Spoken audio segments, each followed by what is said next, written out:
Hello बच्चों। चलिए प्रश्न पढ़ते हैं। यहाँ पर हमें बेंजीन से एन नाइट्रोजन और CH3 समूह जुड़ा हुआ है, नाइट्रोजन से यौगिक दिया हुआ है, का IUPAC नाम लिखिए। चलिए अब हम प्रश्न की मुख्य अवधारणा देख लेते हैं।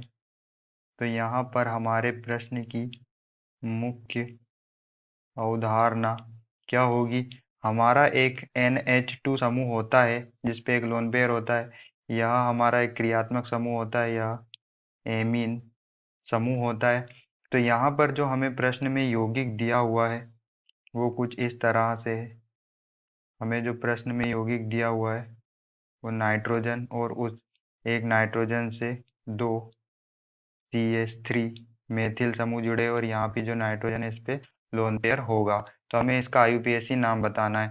तो यहाँ पर जो हमारा ये नाइट्रोजन है, ये हमारे जो एमीन समूह का जो नाइट्रोजन है वही नाइट्रोजन, इस हमारे एमीन समूह में जो दो हाइड्रोजन है वो यहाँ पर दो मेथिल समूह द्वारा प्रतिस्थापित हो गए। इसलिए यहाँ पर जो नाम होगा इस एमीन का वो अलग श्रेणी से होगा, क्योंकि यहाँ पर जो हमारा एन है, जो हमारा एमीन समूह का एन है, उस पे मेथिल दो मेथिल समूह जुड़े हुए हैं।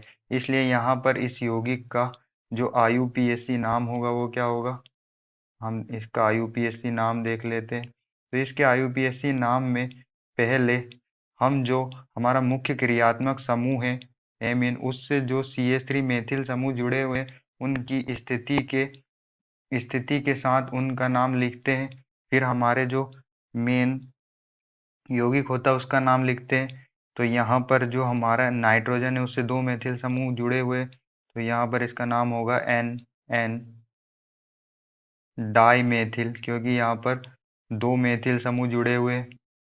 ये जो होते हैं हमारे CH3, ये कौन, इन्हें क्या कहते हैं, मेथिल कहते हैं। तो दो मेथिल है इसलिए dimethyl dimethyl aniline इस यौगिक का IUPAC नाम होगा डाई मेथिल एनिलीन। अब एनिलीन जो होता है वो हमारे बेंजीन समूह पर एमीन समूह जुड़ा, बेंजीन जो होती है उस पे एमीन समूह जुड़ा होता है, वह हमारा होता है एनिलीन, इसे हम एनिलीन कहते हैं। तो यहाँ पर हमारे जो दो हाइड्रोजन है, जो दो हाइड्रोजन होते हैं एनिलीन में एमीन समूह के पास, वो यहाँ पर जो हमारे दो CH3 मेथिल समूह से प्रतिस्थापित हो जाते हैं, इसलिए इसका IUPAC नाम होता है NN डाई मेथिल एनिलीन। आशा करते हैं आपको समझ में आया होगा। धन्यवाद।